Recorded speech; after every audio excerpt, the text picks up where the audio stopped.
Hello, greetings from New Delhi. I, on behalf of the community of Evaluators South Asia and Sambodhi, the organizers of the Evaluation Conclave 2022, welcome all the speakers and the participants to this session today. This session towards a community-led data democracy, roundtable to promote data for democracy at the Asia Pacific level is being organized jointly by Sambodhi, MERL and the Asia Foundation under the thematic strand of the conclave, fostering governance, accountability, credibility, and transparency. In today's society, data democratization is a major process that empowers citizens, regardless of their technical skills, to access, work with, and discuss data comfortability, and to make data-informed decisions and contribute to a development process that is equitable, sustainable, and responsive. In this panel, participants will exchange views, ideas, concerns, and possibilities as part of a dialogue towards building a coalition of like-minded organizations and networks that will contribute to equity, governance, and democratic participations. To do that, we have an excellent panel of speakers today, chaired by Linda Raftery. Before I hand over to Linda, let me introduce her. Linda is an independent consultant. She focuses on safe uses of information and communications technology and digital data in global development, human rights, and humanitarian programming. Since 2016, Linda has been leading MERL, a USA-based global community that organizes conferences and events, maintains the MERL community, develops partnerships and collaborating with evaluation associations and other organizations around the world, develops research and provides guidance and advises donors and other organizations on MERL and related areas. Presently, Linda is working on a project with the MasterCard Foundation towards strengthening technology-enabled approaches for MERL. Welcome, Linda, and over to you. Thanks, Rajiv, and thanks everybody for being here today. I know it's the last session after a few days and it's a Friday, so appreciate those of you who are here. And we'll have a recording of the session, so those that weren't able to attend could possibly view it as well in future. So I want to, first of all, introduce the rest of the panel for today. I'm really excited to be here with everybody and have this conversation, which I think is really vital for the way we think about technology and data and digital data and community development and all these themes in today's world as we've started to become more and more digital in our approaches, in part because of COVID, which really forced us all to get on the digital train, even if we didn't want to. So today with us, we have Swapnil Shekhar, who is working in Sambodhi, who's also co-hosting this event. We have Alok Mishra from the government of India, who I hope will be able to join us soon, if he's not on the call already. We have Nita Goel from the Gates Foundation. She's a senior program officer for monitoring, evaluation, and learning. We have Natasha Beal, who's working at the Asia Foundation and within the Evaluation Learning Unit. We have Valentina Pavel from the Ada Lovelace Institute, and we have Sean McDonald from Digital Public. And so we have a really wide range of approaches and sectors today, all kind of contributing into this idea around data democratization. So we're going to have a discussion. We have a small group today. All of our speakers are going to kind of throw some ideas out to us. I have some follow-up questions for them. And then hopefully we can just engage. You can unmute yourselves. We can have just an open conversation, an open dialogue with each other around this topic, which, as Rajiv said, is how do we work towards community-led data democracy, specifically in the Asia-Pacific region? What can we do to address some of the challenges that we're facing? How can we work together? And we'd love to hear from you all towards the end about what we might do going forward. But first, what do we mean by data democratization, and why should those who are working in the evaluation space care about it? Why is it of interest to me and to the community I am engaged with, which is the MERL Tech community? We have three goals with MERL Tech. First, it's understanding and thinking about how we can use tools and technologies safely in the evaluation space to collect, to analyze, to share, to store data. So that's our first goal as a MERL Tech community, is really thinking about the role of digital tools and technologies and digital data for monitoring, evaluation, research, and learning, which we call MERL. Our second goal is thinking about how do we enhance and improve the capacities of evaluators to understand how to evaluate, how to monitor the use of technology in development programs, human rights programs, humanitarian programs. So really supporting capacity strengthening amongst evaluators to understand technology. And then the third goal is understanding how and supporting how we can safely use the data that's being produced when people are interacting with the digital space. There's lots of data that's generated. How do we use that data in our monitoring in order to be more adaptive with how we manage programs? So those are the three kind of areas that we think about within the MERL Tech space. And then underlying those more specific areas, we're thinking quite a lot about responsibilities. We're thinking about safety, about security, about protection, and about digital rights and democracy and community participation in all these processes, which is why we're interested in this panel today. There's a project called the Data Values Project, and I really like the way they lay out what we mean by how we should be addressing data in today's world. And there are 5 points in a manifesto that they have drawn up. One is supporting people to shape how they're represented in data. So here we think people must have a say in data design and data collection when that affects their own lives. Everyone should have their needs, priorities, and experiences as they define them captured in data in ways that they agree with, in ways that they are okay with. The second is investing in public participation for accountability. So we need to include people in decisions around data and the reuse of data. It's not okay for us to just extract data from especially from vulnerable communities, but really from anyone, and just use that however we want. So what is the accountability and what is this people say in terms of data? How do we protect people from harm? How do we hold leaders accountable? How do we hold ourselves accountable?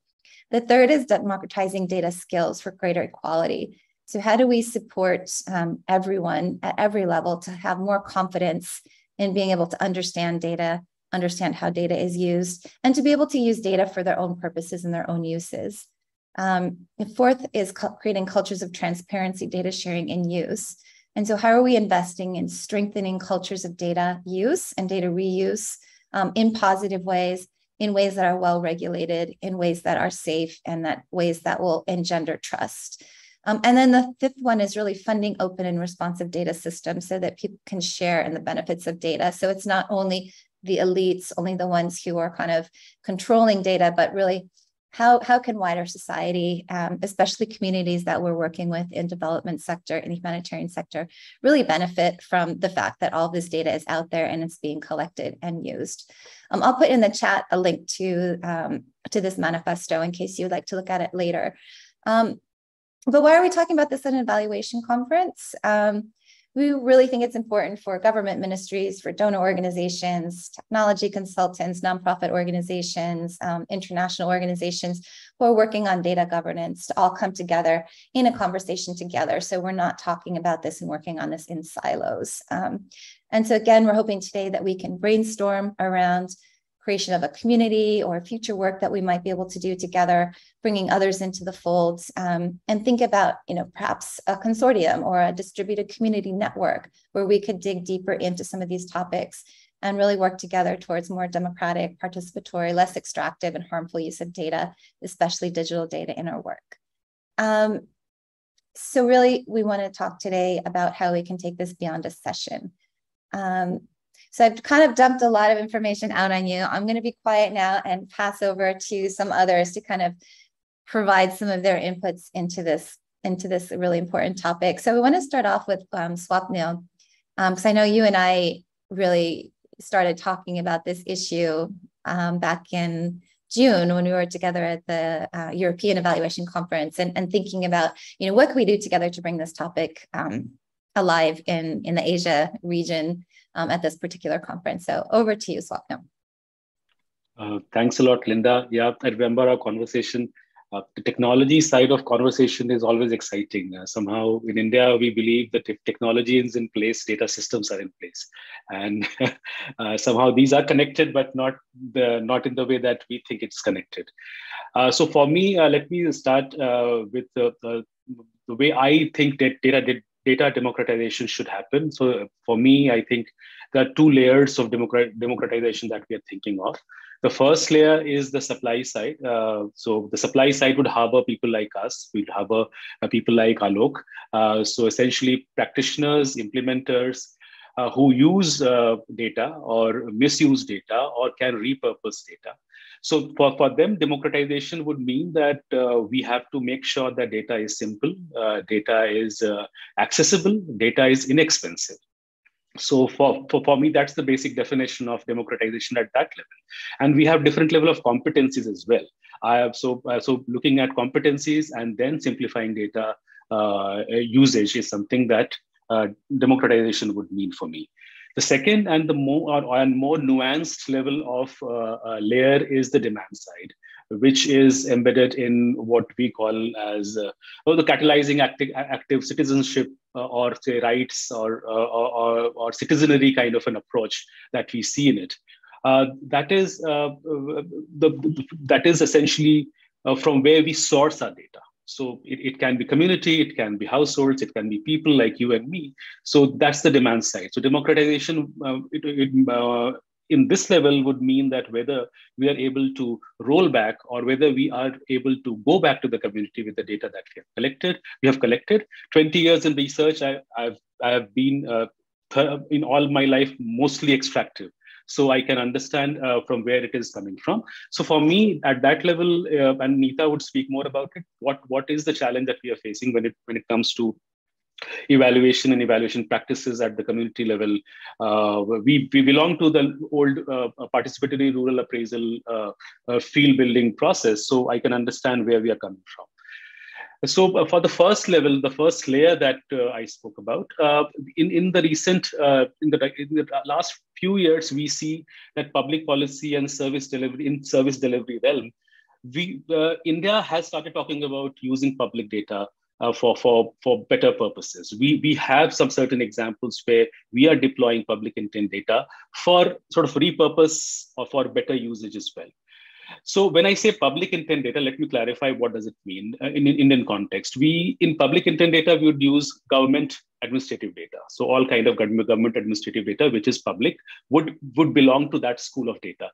Second is the survey data, which government does. So the Ministry of Statistics and Program Implementation would collect data, which is open, which is an open source. And then there are public data sets, which say a philanthropy like a BMGF would collect that, and it becomes a public data in time to come. So all these taken together would be public intent data in Indian context.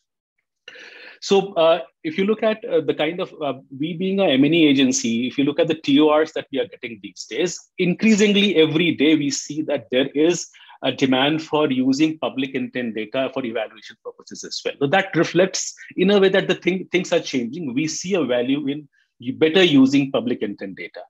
But there are challenges when you look at public intent data. So there are silos within which these data systems operate. There are structural issues within which these data systems exist. The departments, they do not talk to each other. They have separate data standards for every scheme that the government has. But having said that, there are conversations around creating systems which can enable conversation across data sets. So, for example, Sambodhi and Transform Rural India Foundation, we have set up something called a Development Intelligence Unit. The primary purpose of it is to make sure that we break these silos. So we sit within government and we help them make sure that data sets start talking to each other and create data products which can be used for larger purpose.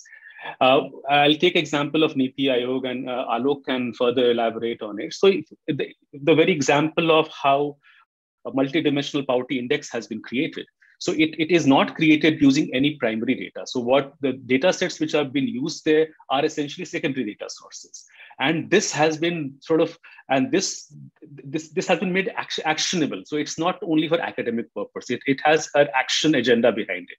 Similarly, for Ministry of Rural Development, what we are developing right now is a rural quality of life index. So it uses around 20 sources of public data and around 70 indicators. And we have created a quality of life index for every district of the country. And this would be housed within MORD. So this is a Ministry of Rural Development. So this means that there is a gradual progression towards using public intent data, which has not been the case earlier. We have challenges around structure of it. We have challenges around competencies around using it, but we are moving in a right direction when it comes to using public data. If you look at a Ministry of Statistics and Program Implementation's larger agenda, they are talking about creating a data lake kind of an architecture. They're talking about creating metadata structures so that every department can comply with it, and data coming out of departments are no more in silos.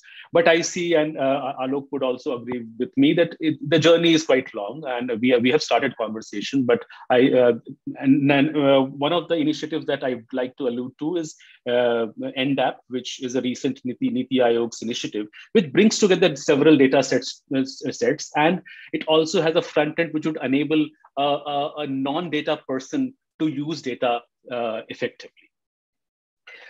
So this is on the supply side of it. And on the demand side, I am not very enthused because we don't have structures.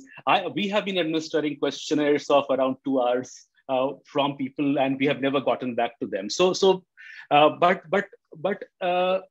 What I see is, and we often confuse that we have digitized the last mile, the frontline worker, and she collects data from community, and that by itself is empowering. So I don't agree with it. So because there is no intent of democracy there, it happens just like that. So if you're intentional enough, you have to go much beyond it. So here, neither the frontline worker nor the data giver is aware why data is getting collected or why she is collecting data. So I don't see that explanation works, that enumeration by itself is data empowering. I would not agree to that. Second is, there are examples within the larger government flagships where processes like social audit have been used to get back to community. So if you look at National Rural Employment Guarantee Program of India, so it covers all the more or less all the gram panchayats of the country. And in every gram panchayat, through a cadre of community resource persons and community, there is a process of social audit that is undertaken, verifying the work that has happened through the rural employment program. And this is a demand-driven initiative, and the process ideally should be participatory in nature. It has to be open because it's an audit process. So we've had challenges in the recent past in terms of number of social audits conducted. But if you look at last year's data, 50% of gram panchayats have conducted social audit in their constituencies. So there are these bright spots, but otherwise we have a long way to go when it comes to last mile. I would not even use the word last mile, but demand side democratization of data. So I'll stop it here, Linda. Thanks, Bob. No, that was a really great overview with some specific examples of what's going well or what you're moving towards, and then some of the areas where we can see some challenges. You spoke about some of the ways that that government is working, and so I want to hand off to Alok now to kind of expand a little bit on that area. Over to you, Alok. Right. Thanks a lot, Linda. While Swapnil was speaking, I was thinking that he's spoken almost all that I had to speak, and I was planning to speak, but he brings that depth of knowledge. Let me sort of try to see things from inside the government. Now, the first role of the government, I would see, is to develop a culture of data. And this is easier said than done. For an outsider, it might look to be quite easier. I mean, I can understand the kind of problems that Swapnil may be facing when, with its DIU unit, when it's embedded in a ministry. As a bureaucrat, if you start measuring everything, that is at a very fundamental level, then I could be held accountable for a number of things where the subjectivity would have suited me just fine. So for far too long, a time, and still it is, the government focus was on inputs, maybe on some outputs, which ensures minimum accountability as well as something to show. So you may have built, just sort of, take an example, like, you may have built all the schools, you may have put teachers out there, you may have installed computers as well. And those are great outputs, right? Number of computers installed, number of schools built, but learning doesn't happen. So unless you measure learning outcomes, the rest of the measurement and data generated in that exercise may have fairly limited sort of, value. And that's why I talk about that, what data is being generated, what is it being used for, what purpose, and what kind of outcomes actually that data, that whole process of data leads to. A second thing that most of the time, governments love monitoring. But not all the data that you get from monitoring helps communities wherever, when we're talking about democratization of data, because you're using that data for simply your management control systems. So similarly, there's a lot of data that governments sort of, a lot of talk is there of administrative data, but again, the usability and then that becomes a bit of a question mark. Third, the worst is that, data can be generated for surveillance purposes. I would not get into the development versus surveillance debate, because then one gets into question of national security and the multiple perspectives. But suffice to say that governments and communities can have a shared understanding of what data is collected, what access they have to the data, how that data becomes a part of the process of the shared understanding of development and the development interventions which are going to be there for communities' benefit. When I see things from Singapore right now, where I am, this requires a lot of trust between the government and the community. It may be an artificial trust, I do not know, but what I see, at least in Singapore, there's a lot of trust that is there between the government and the community. And it may be because the government actively works with the community to build its capacity, to bring it up to the level where the dialogue with government becomes much more sort of, much more understandable for, for each and everybody. So this, obviously involves community groups, volunteer organizations, and they have an institute called, for community leaders. The government has established an institution which sort of, upgrades their capabilities, where these volunteer organizations and community groups work with government, not as adversaries, not in an adversarial kind of sort of position, but working together for a shared future. So now let me just slightly sort of, talk about that, what the government has done. Just briefly, I can expand upon it sort of, later on. Because how do we use data for ensuring development outcomes? That's the kind of focus, and through a very sort of, democratized sort of manner, not from the top, top to bottom kind of approaches. This gives me that how do we embed data generation and access into policy making? And why I'm saying is that policy is the whole sum and all of, how sort of, we make development happen, or how any intervention is supposed to sort of take care of what, what is supposed to be done. So, what I somehow feel is the data for what purpose when we talk about, I see it as data for aligning policy making for a very complex system that societies are, for generating necessary outcomes based on some kind of shared understanding of development that all of us have. What we have done in India, the good part that we have done is that creating that culture of data. First thing is that, moving from inputs to outputs, to some part to outcomes. Now, sort of, so outcome monitoring framework has been put in place, which is for 66 ministries and departments at the federal level. Some provinces or provincial governments are adopting it, but a lot needs to be done there. And this outcome and output, output and outcome monitoring framework for each ministry is reviewed at the level of the chairperson, vice chairperson of Niti Aayog, in the presence of the secretary. So there are a number of weaknesses of this system, but just getting people to measure what is happening out there is fairly difficult. And I can assure you that discussing with each of these ministries on those quality of sort of indicators that we decide has been a Herculean task. Secondly, sort of, what, Swapnil was talking about the demand side of it. Again, demand side is quite a challenge. And what, we tried to do. First thing is that how do we, by making the law framework a part of the policy or the development scheme proposal. So what happens is that policies are, even if they have emerged through a very ad hoc and limited understanding of the policy problems, the bureaucrats are forced to define clear inputs, outputs, outcomes, impact. They cannot write, policy in very fuzzy terms. They have to have smart indicators also. And then making it compulsory. Now it is like the finance ministry had made it compulsory that not only that the law framework is going to be part of that policy proposal or the development scheme proposal, but even when this development programs comes back for renewal or for extension after 5 years or 3 years or 4 years, it needs to be first evaluated, and it needs to be shown that how the insights from that evaluation report has been used to tweak the program, if at all. Now, subjecting the policy to this kind of process over a period of time will lead to better quality making, better policy making. 2 small points I'll just talk about, and then I'll close.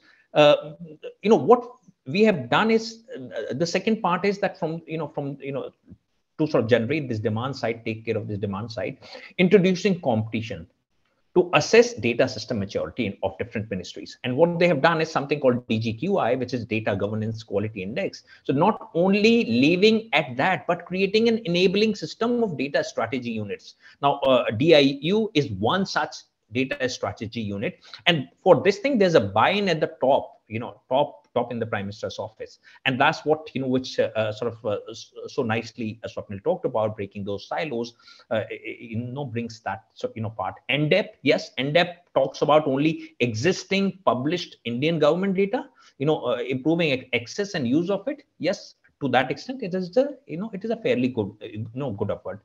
I come to my last point, which I'll sort of try to be as short as possible, is to developing capacity of government officers, political system, and that of the community. So generally, we in government think in terms of developing the capacity of the government officer, and we are trying to do it in some ways. So that's because please think from a perspective of a bureaucrat on the field. He does not have all the time to analyze all this complex data that comes to him. He wants some actionable insights out of it, which he can sort of, work out there. The second thing what we leave aside is, and that is, we sort of leave the political system. We need to understand that aligning political incentives to the data, the governance structures, and more so to the outcomes is necessary if we want to ensure long-term sustainability of all the efforts that we are making. Unless the political system, bureaucrats, and the community are on the same platform in terms of their understanding, that mediation, that conversation is not going to take place. And that conversation is more often than not going to be subverted for obvious reasons. So because it might ensure accountability. So broadly, these are the sort of, 3 or 4 things that what government has been doing in terms of creating that demand for demand for data, demand for evaluation, how we can sort of go about in a very holistic manner developing, capacity both of government officers, political system, and that of the community. And then, what all sort of data maturity sort of assessment systems have been devised. So it's been a long sort of thing, but I hope that throws some light on what we are doing. Thanks, Alok. And that's really sounds like a Herculean task to kind of align all of these different pieces together and figure out how they can be interoperable, how they can speak to each other, and then think about doing that in a way that's not top down, a way that includes communities and brings a generalized understanding of everyone of what the development goals are. It's a huge task. So thanks for giving us an outline of some of the things you're working on. I want to hand over to Nita and think a little bit about what are you doing at the foundation level, and sort of what are the things you're seeing, what are some of the challenges and the positive areas that you're noting? Thank you, Linda. It's incredible how I found myself agreeing with everything that has been said before by all of you. And so I'll just limit my reflections to things that I noticed from a donor vantage point, because that's where I've spent the past few years. So given that BMGF is a key donor and operates in a major way in the development sector and works really closely with government, I don't think it will come as a surprise to anyone that when we think about our MLE work, it's been mostly about accountability and less about learning. And that, I think, is understandable, because when there's millions of dollars coming into the country, there is a need for accountability. Foundations such as ours, grant makers such as BMGF, carry with them the responsibility of being able to understand that when all of this money came in, what happened as a result of that? What was impact?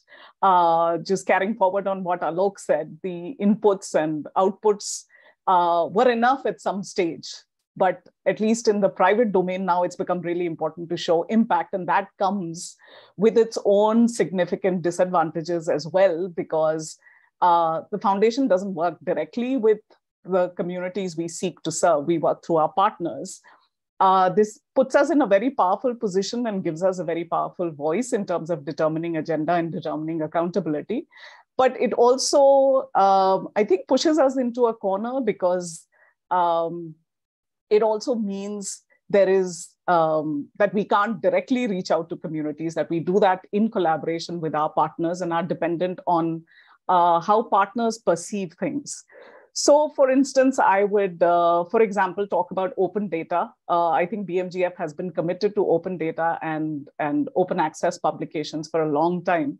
We work with a spectrum of partners. We facilitate that through the grants. For example, we encourage our partners to budget for the cost of making publications open access. We request them to post underlying data. But we work with a spectrum of partners, some of whom want to post the data in the open space with the requisite precautions, of course, that you mentioned up front, Linda, about protecting privacy, etc. Some of them were doing this even before they partnered with us. And then with others, we run into challenges such as, oh, but there are these publications I want to do. And, we need to freeze the data. We need to hold on to the data for a reasonable period. And in one case, I remember one partner said a reasonable period was the next 10 years, which sort of course, was not something that we could agree to.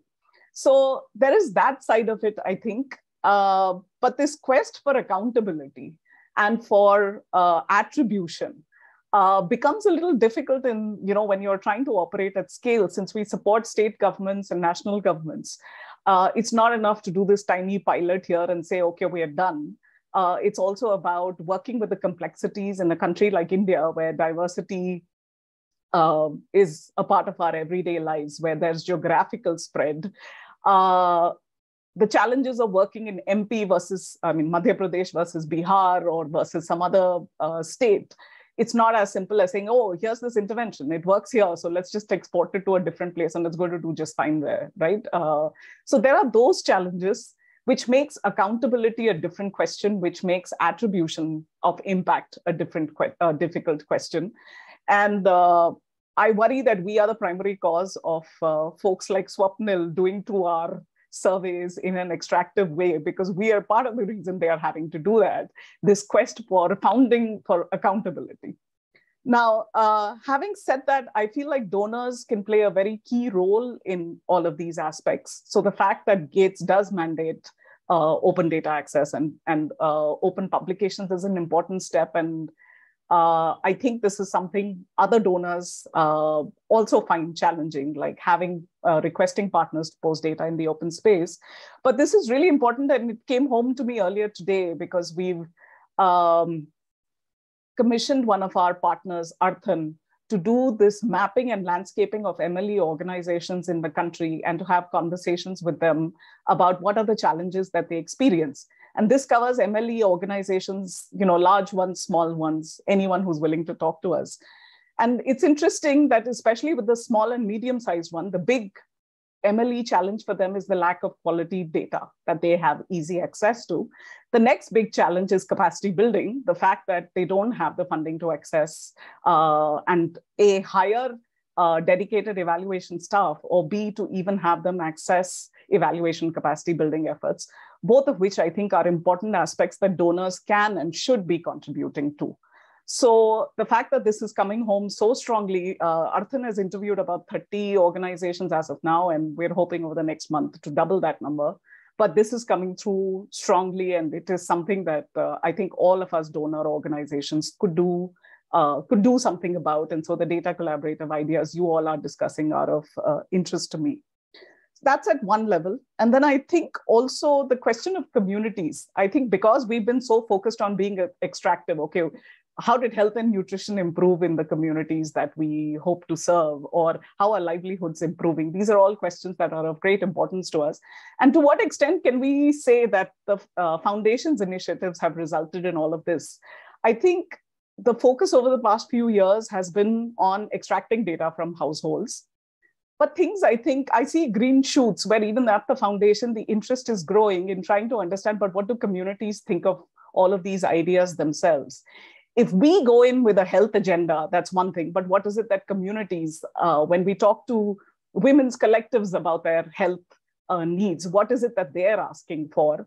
And I think some of the changes that we are noticing is that even in terms of entitlements, I think previously Swapnil talked about NREGA, our national livelihood flagship program, and the social audits there. But I see another change that our partners are reporting, which sort of cheers me up, where state governments are trying to work with community-based organizations, as reported by one of our partners, Project Concern International, where entitlements, the government has a number of schemes that should be accessible to people in vulnerable communities or vulnerable groups. And through women's collectives or other community-based organizations, the idea is to bring that awareness level of entitlements right down to the village level, where women themselves are talking to other women and households about what are the schemes that a certain household may be eligible for, and reporting back on that, so that communities have this information at their fingertips, rather than folks like us going in and trying to say, okay, now is this household eligible for XYZ scheme or not? It takes much longer for that to percolate down. There's that, which I think certainly involves challenges.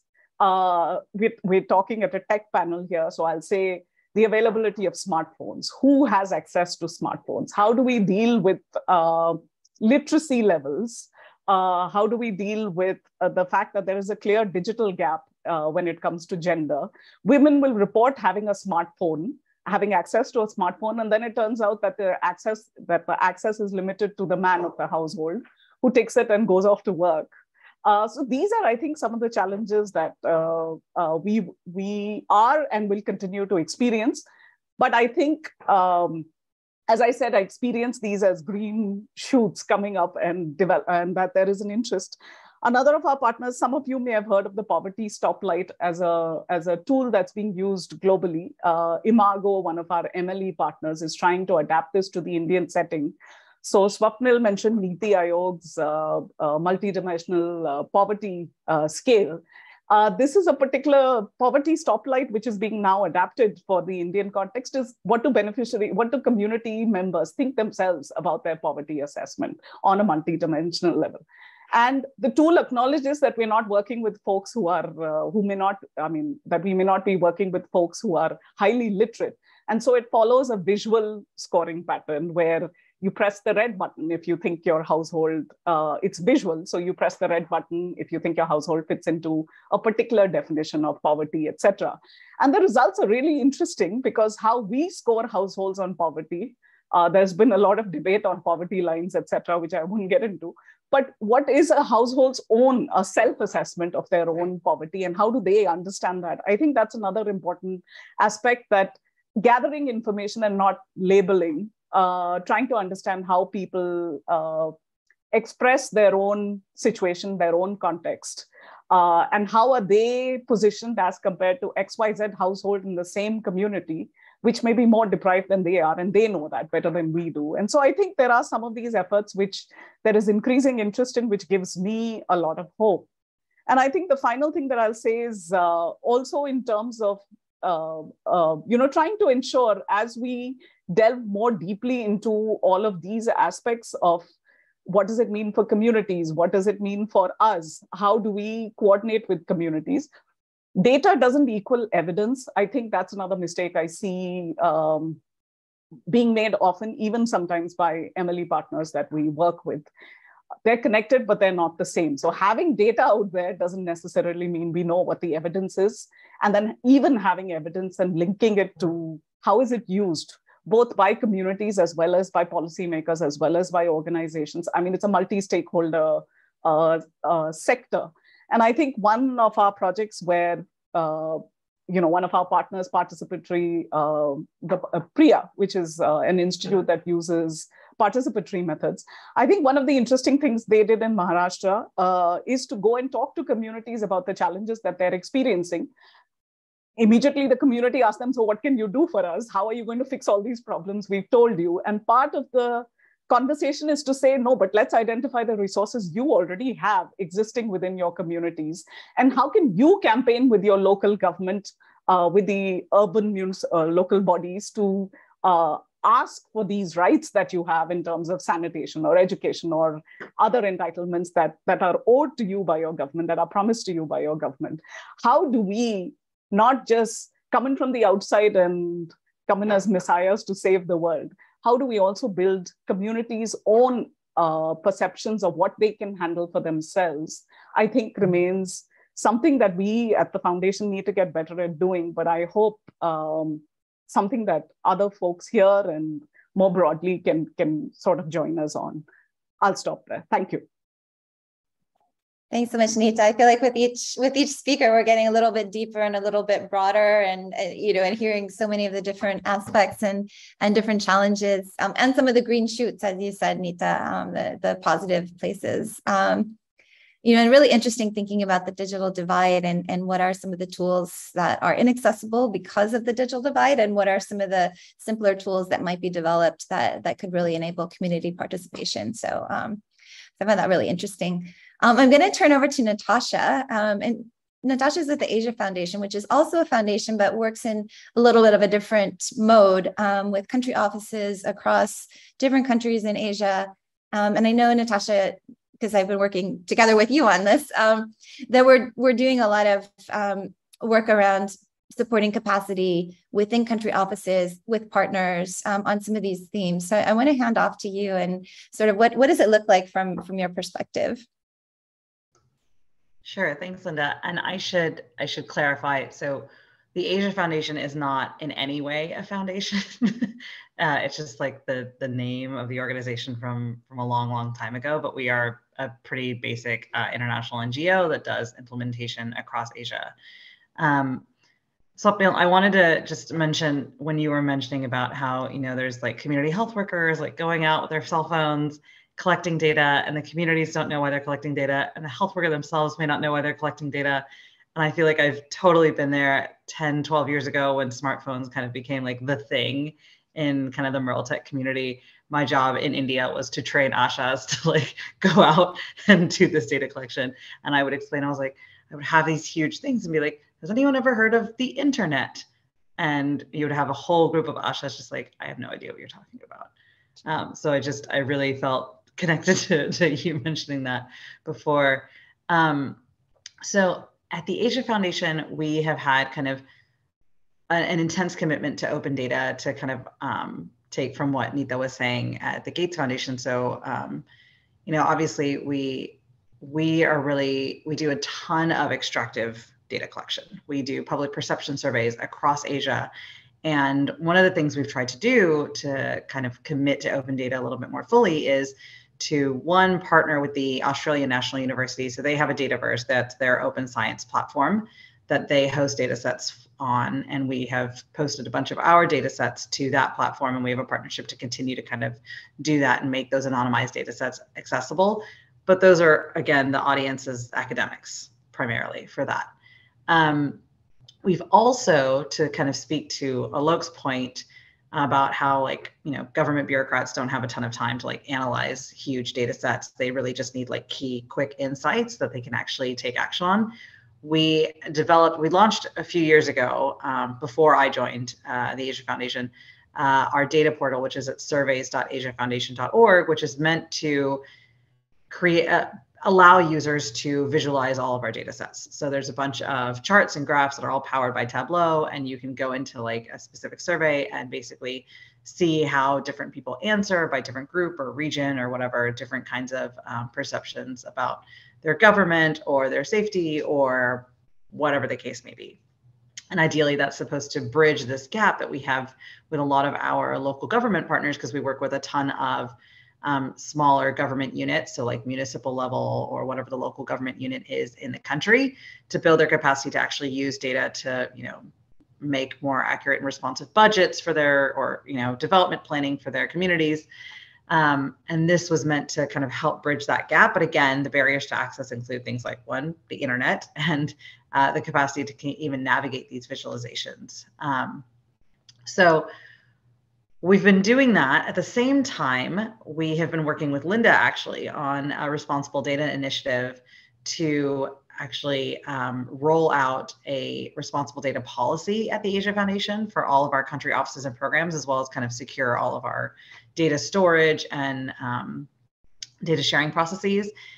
And so with Linda's help, we're really trying to shift the paradigm from kind of our monitoring, learning, and evaluation data collection stuff away from just collecting as much data as humanly possible. I think, you know, there's been a paradigm in the development world to just collect information because we don't know what the donor might ask us for. And so we just need to have all the data ready to go. And so we're trying to move not just our teams, but our partners away from that paradigm and really move towards kind of lawful basis and instituting kind of data minimization processes.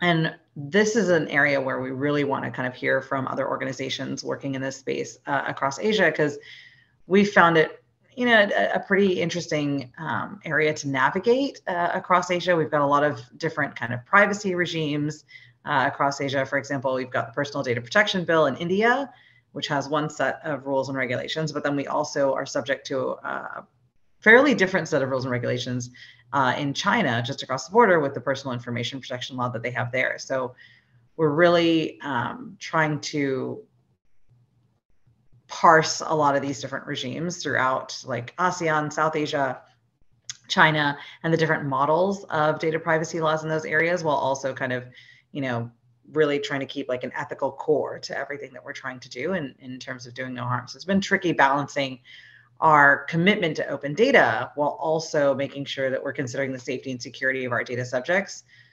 An example is that, so last year, the Taliban took over Afghanistan, and we have been, for the last like 20 odd years, running this survey of the Afghan people, which has a wealth of data about basically community perceptions around all kinds of things in the government and the Taliban as well. And we we made the decision to take that data down, even though all of that data was anonymized. It was still, we had to think about group risk. So you could disaggregate by region, by state in Afghanistan or province, and you could also disaggregate by ethnic group.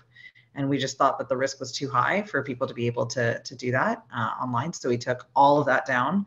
We used to make all of our data sets for the survey of the Afghan people downloadable through the ANU's Dataverse and through our own website. We took all of that down, and we stopped, even though we had like a ton of requests from researchers and journalists at the time. We were just like, the risk is too high. We don't know exactly how this data will be used.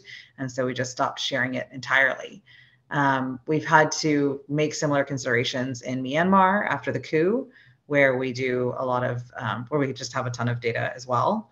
And so, you know, really what we wanted to kind of work with like this community and the larger kind of thoughtful data community in South Asia and across Asia is to really think through, how do we, you know, make all of our data collection efforts ultimately usable? How do we provide transparency and make sure that our data collection efforts aren't extractive, but how do we also kind of make sure that all of that is done in a responsible way? And how do we build the capacity of communities themselves to, own data, advocate for themselves, a theme that I think a lot of the previous speakers have touched on. So I'll stop there and hand it over to the next person, but that's kind of the perspective that we have at the Asia Foundation right now. Thanks so much, Natasha. Again, just kind of like going down little rabbit holes as we go along. And I'm sure, just because I know a little bit about your work, Valentina, and Sean as well, that you might follow up on some of those points that Natasha has brought up, as well as points of others. So Valentina, you're coming more from the research and policy lens. I'd love to hear from you on these topics, as well as some of the private sector types of data angles that you might have been researching in recent years and days. Thank you, Linda, and hello, everyone. Thank you for the invitation to join this very interesting discussion. My name is Valentina, and I'm a legal researcher at the Lovelace Institute. We are an independent research institute based in the UK, and our mission is to ensure that data and AI work for people and society. And for us, this means that the opportunities and benefits generated by data and AI are justly and equitably distributed and experienced. Just to give you a little bit of insight into the work that we're doing, we're putting our mission into practice by taking a social technical lens and an evidence-based approach, and we use deliberative methods to convene and center diverse voices. That is because we see public participation as an essential mechanism, because it ensures that the values, the experiences, the perspectives of those affected by data-driven technologies are represented and accounted for in policy and practice. So it's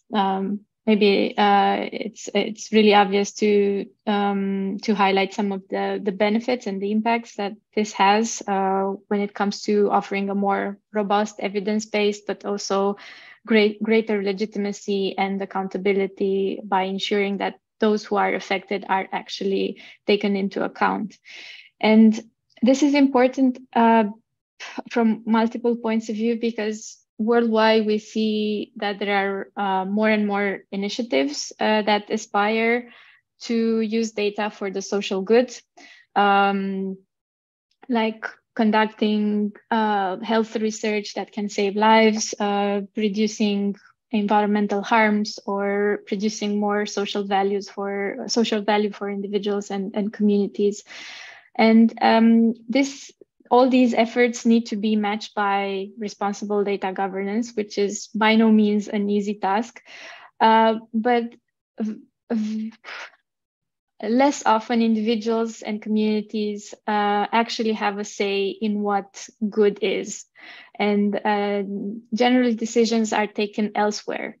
Often it is less about the data and more about the types of questions that are asked or aren't asked, why they are being asked, and who might be left out from these questions. And this is what shapes the narrative of impact. So one of the major challenges is that we see there is widespread misuse of data.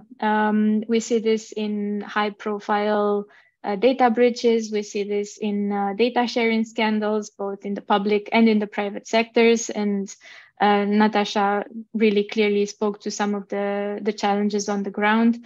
Then we also see a lot of concentration in digital markets, which is largely based on extractive data practices by a handful of large corporations. So it is well known that that access to large pools of data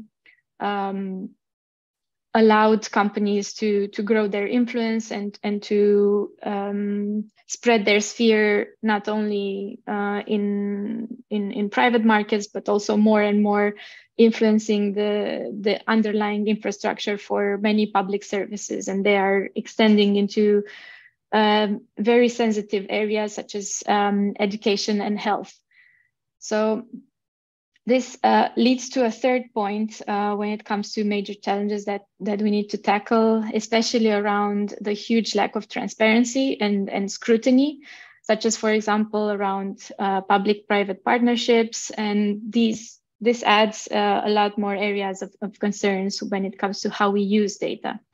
And in our report on participatory data governance, we're proposing a framework that rejects and moves away from these very opaque practices that seek to manipulate people.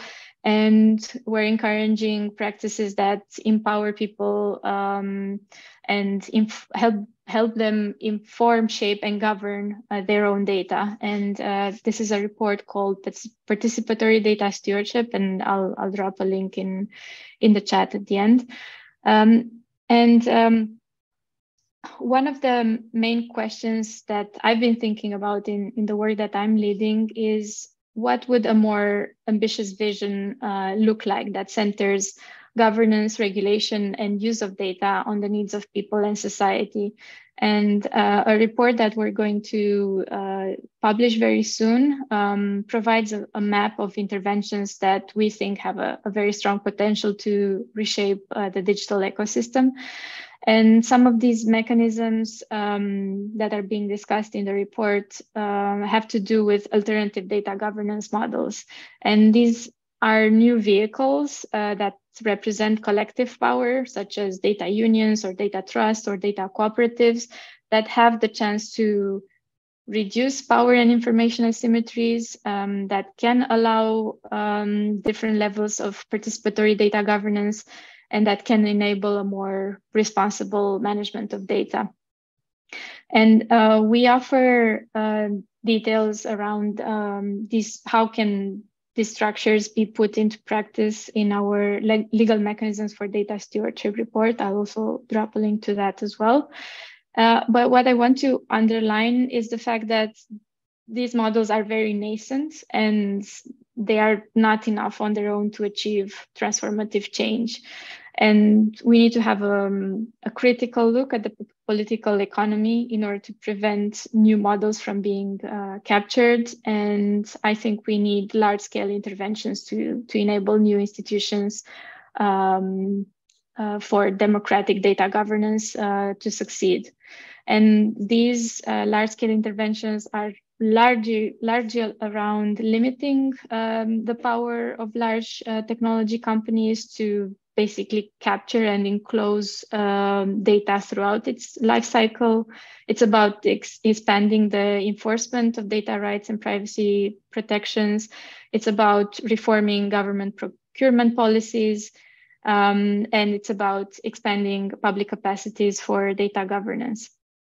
So I hope this was an useful overview of some of the, let's say, higher level challenges that we're dealing with when we talk about responsible data governance. And I hope some of the work that we did on data governance can offer a few answers to what would data democratization look like in practice for individuals and communities. Thanks so much, Valentina. I know I participated in one of your events around data cooperatives and data trusts, and it was really, really quite interesting to see the kind of shift or the aimed for shift in power in that type of a model. And so there's really some interesting thinking that goes beyond some of the other proposals I've heard around data ownership that seemed less feasible. I think these are really an interesting way thinking going forward. And Sean, finally coming to you. I know you've also done quite a lot of work on alternative forms of data governance. You can be quite critical sometimes about how things are done right now in the world. So let's kind of hear from you and around some of these other models and around data use as an act of representation. I thought that was a really interesting idea that you mentioned when we spoke earlier. So I'll hand it over to you, Sean. Hi, and hello, everyone. I think like Natasha, I have a sort of very familiar memory of standing up a program where we trained community-based legal representatives to go out and administer a government entitlements program around land titling. So also very similar to sort of the Gates Foundation description of working with groups. We were really focused on equity from the start, and so designed for SMS, and ended up training 9,000 legal community representatives on how to enter data about this entitlement system for community-based organizations using text messaging. And so I think one of the things that's also really interesting to bring into a conversation is sort of what our assumptions look like in practice. And so, you know, we talk about the digital divide in smartphone ownership or in internet awareness and access, because those are the channels that we want to work on, not because those are the channels that people use the most. And I think bridging the gap and the capacity building frame is a really valuable one. But we also have to recognize the way that it puts the responsibility on individuals and communities to make up for the gaps created by our own digital designs. And so when we're talking about democratization, I think it is really useful to think about what are the impacts of the effects, whose decisions are having what impacts on agency or the way that people participate downstream. And I think, you know, even in the conversation that's happened so far, there's a lot of folks, we've heard a lot of, we're really interested in participatory governance, and we put open data at the center of our work. And I want you to know that those two things are divergent, right? That open data is a means of ceding control and ceding authority and power and governance in the way that we manage these ecosystems. And so for all of the folks who are sort of considering this approach, I would really think about where is the line between governance and openness, and how is that mitigated? And I think, you know, the Asia Foundation example really specifically is beautiful in terms of the Afghan regime change, because I think we are all too old in this practice to think that regime change is unlikely, right? Every regime will change.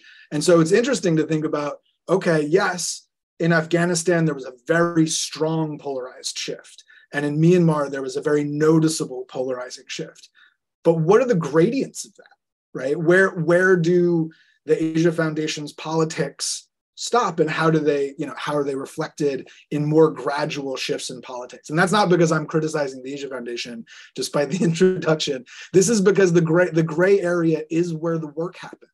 And this is where we see so much of the relationships and the politics and the participation come into implementation and actualization. And so the point that I was making before is we're talking a lot about data use, data management, data governance. But all data comes through relationships. It comes from a point of contact. It comes from a question. It comes from a saved phone number. And those relationships are essentially both the foundation of the trust that we rely on, and the reason that trust doesn't scale is because those relationships happen in a context, and they happen in a really specific way. And they happen in a way where a person sees you and makes their own judgments for their own safety, and you sort of interact with them in the same way. So I think that one of the important parts, and I think to Valentina's point, that we see a lot in this work around data governance is how do we restore the dynamics of lived relationships to the operation design of digital ecosystems. And I think, you know, the focus on the culture of accountability over learning is really important.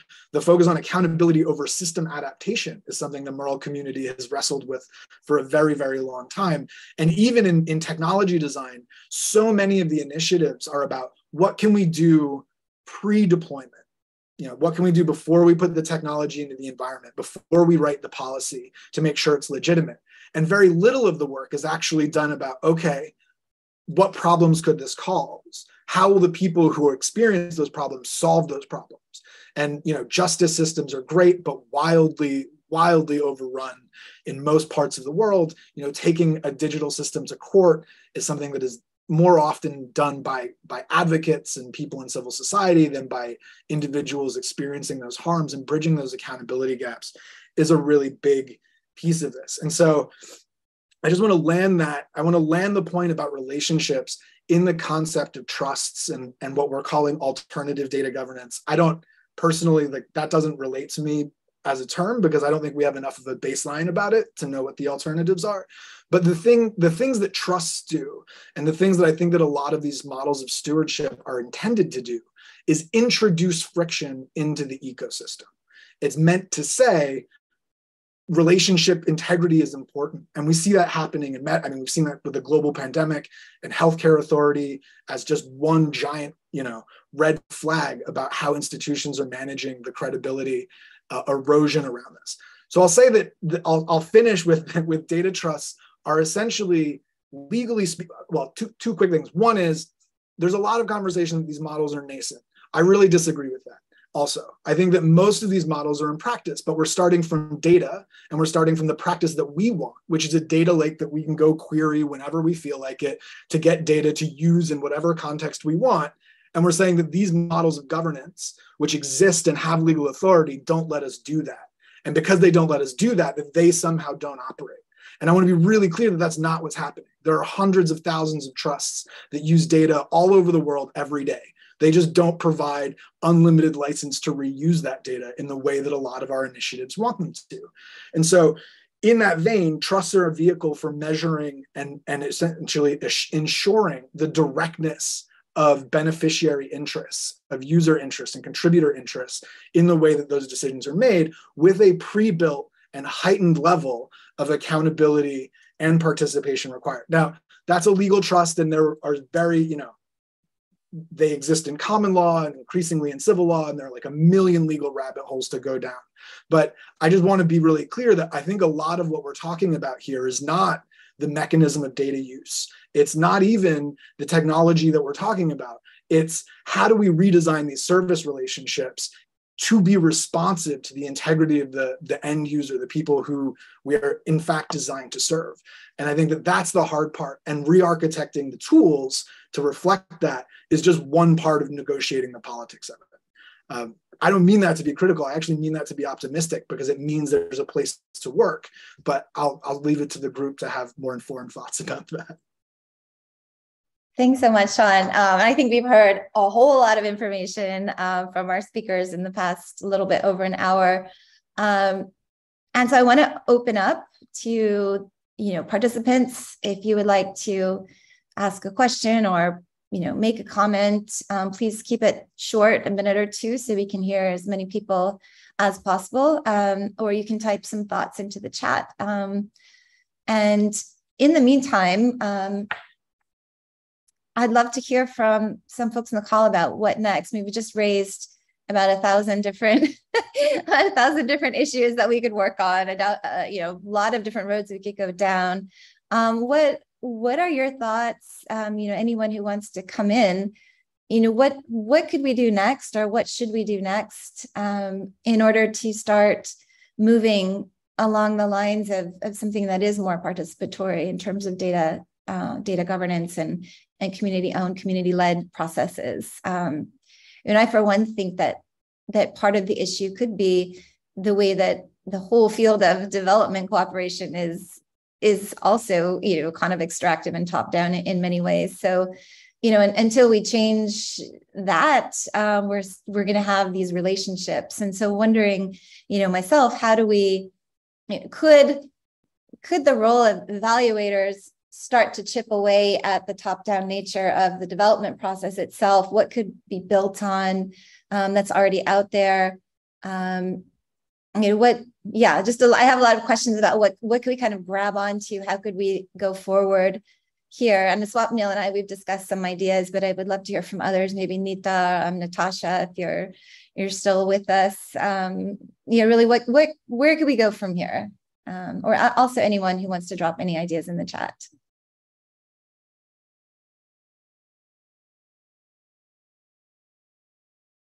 Give you a moment to think. Okay, Sorry, Natasha, I see you're unmuted. Go for it. Yeah. Sorry. Yeah, I am. I'm in San Francisco, so it's early morning here. My children are waking up, and just trying to get them sorted as well, so that they're ready for school today. I realize it's also the end of the day for all of y'all, so it must be very tiring to continue to listen to us badger on about data. I think for us moving forward, we are really interested in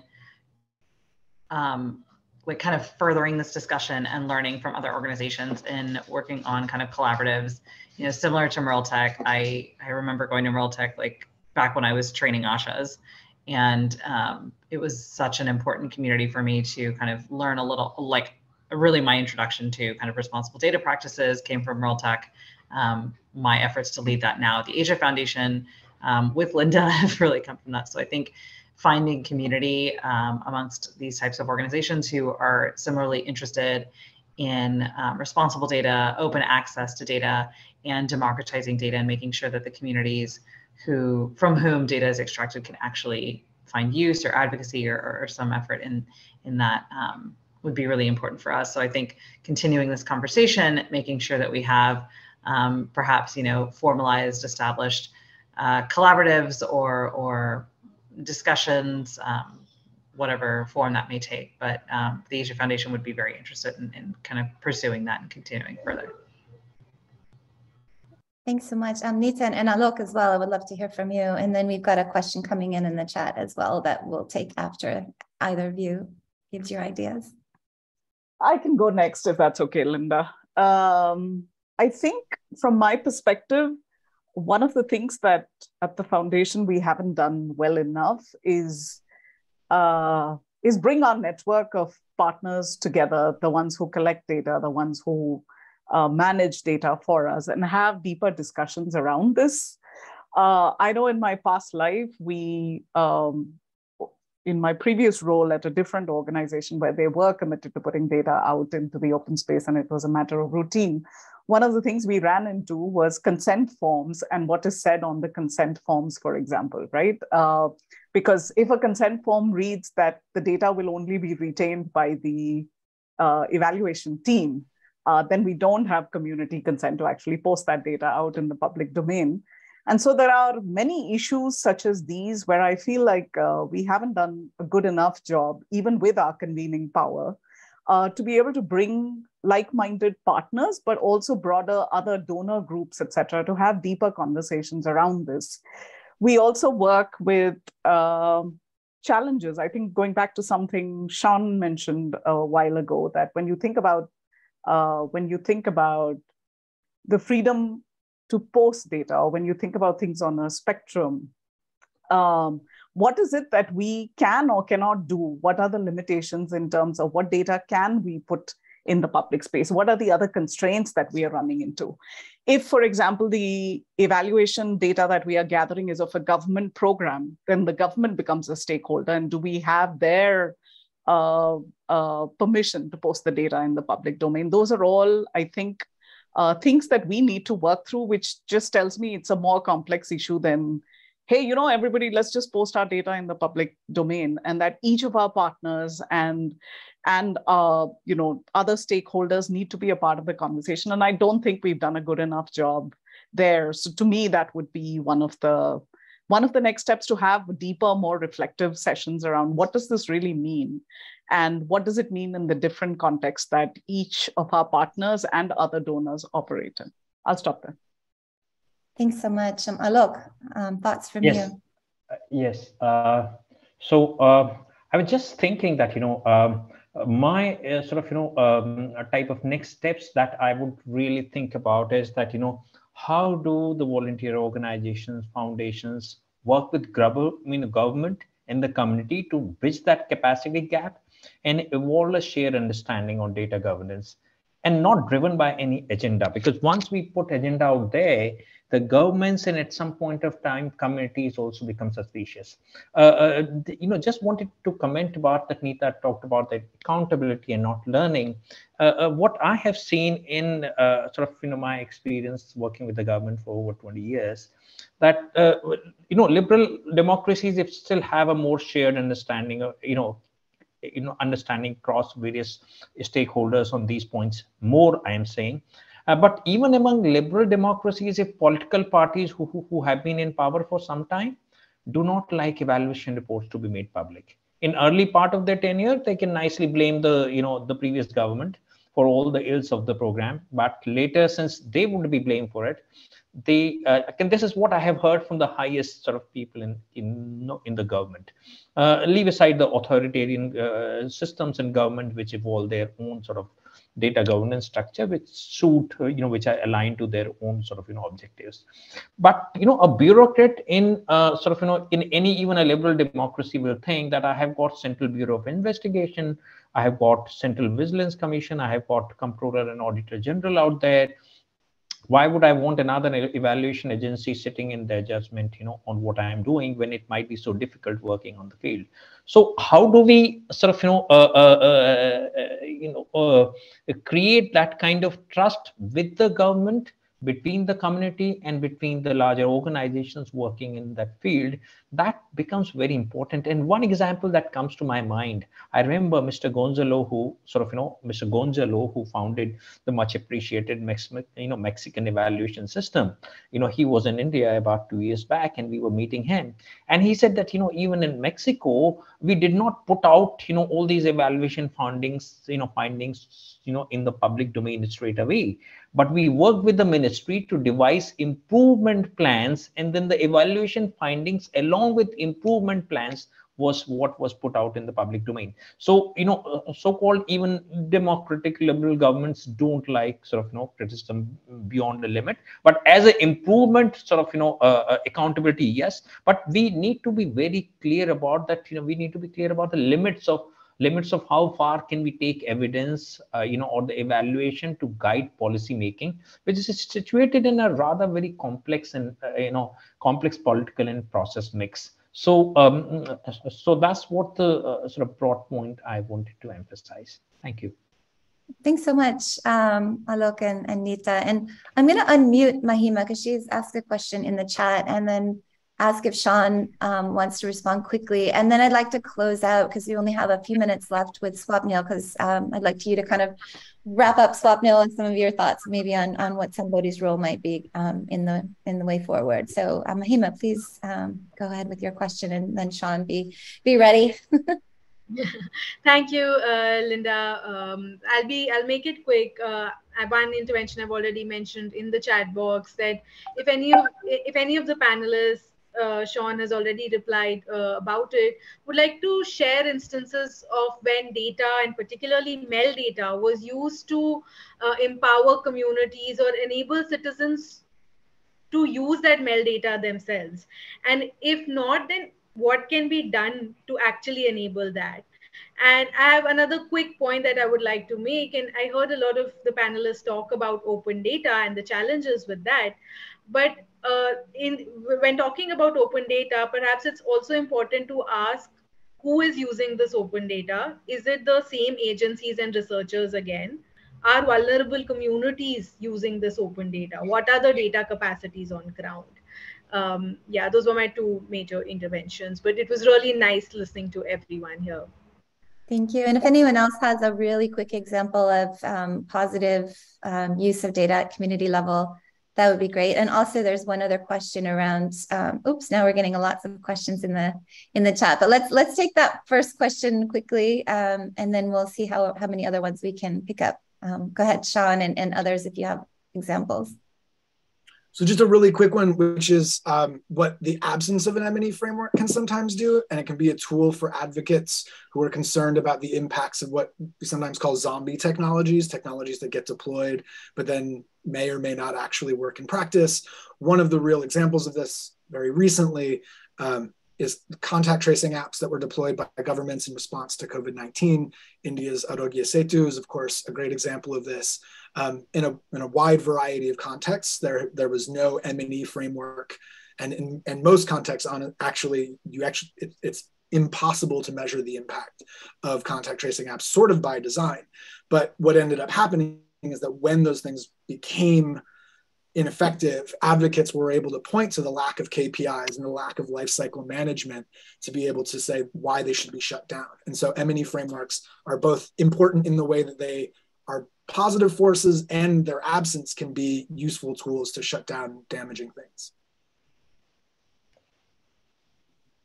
Alok, you're unmuted. Does that mean you'd like to respond, or?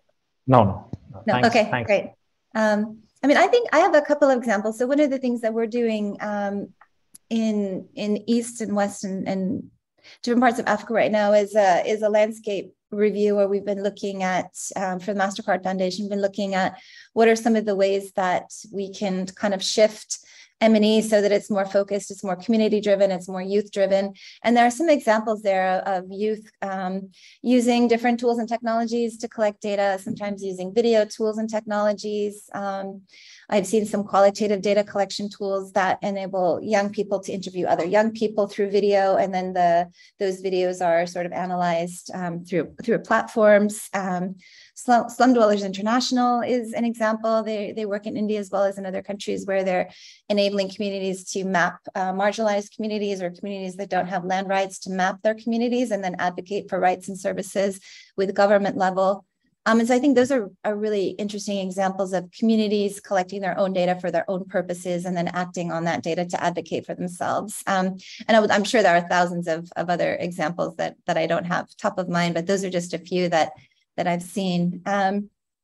There is a question in here from Abhishek Sharma. Would you like to unmute, Abhishek, and speak for a moment?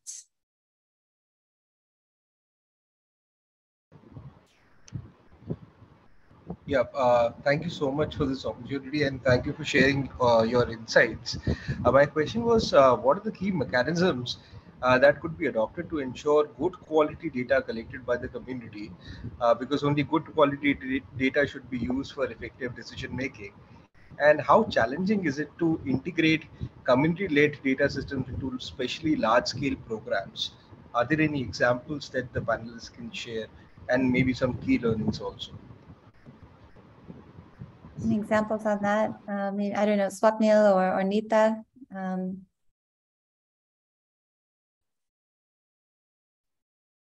One of the examples that readily comes to my mind is from the urban space. If you look at government's initiative on ranking cities, and when you talk about ranking cities, they have looked at data from several sources, and one of it is citizens' feedback. And that's the basis of ranking the cities. And if you look at the last 5-7 years and how it has affected cleanliness within cities, is actually exemplary of how to use data for driving a purpose. So that's one of the examples that comes to my mind. And in fact, alluding to what Nita was saying, there have been instances where we see learning has become the focus than accountability. So there you collect data not from an extractive lens, but to help mutually learn each other's intervention better. So in many of the mandates that we are working together with BMGF, we see that the flagship evaluations have lost focus that it used to have earlier. And the focus has shifted more towards process learnings and taking it to the next level. So in fact, Nita, last 4-5 months, brought together a platform where several evaluators from different interventions would come together and share their learnings. Okay, so this is also something that I thought is a great example of how we are blending accountability with learning and making learning more centered to evaluation conversations than what it used to be earlier. I'm digressed from what Abhishek's question, but I wanted to put this in place here. And I'd like to just let you keep the mic, Swapnil, because we're only 1 minute towards to the end of our time. I see there are still a lot of really interesting comments coming in through the chat, and it just makes me think that maybe a couple of the ways forward, it would be really interesting to have mapping of some of these initiatives that are community-driven, community-led, some of the pros and cons of that, some of the challenges, as Sean's brought up a few challenges in the chatbot, could be quite an interesting way of going forward, or bringing some of these groups together. I know, Swapnil, you had some other thoughts about what we could potentially do next, and maybe we'll end with you. Mm-hmm. So thanks, Melinda. One of the things that we, as one of the founding members of COE, and invested in the data capacity space, we think is pertinent when you talk about technology and MERL, is we need to have some kind of a skill assessment or skill gap assessment in the South Asian context. So dovetailing with what Deeta was talking about, capacities and MLE firms, if we can do something of that sort, because technology is a great enabler, but also it renders to inequities. So we need to map that as well when it comes to technology and competencies of firms who are engaged in creating MLE frameworks. Second, definitely is about capacities, our own investment in data capacities at state and sub-state level. We understand that we need to have bespoke solutions for different government or federal or in fact civil society organizations. You cannot have one course fits all kind of an approach when it comes to data capacities.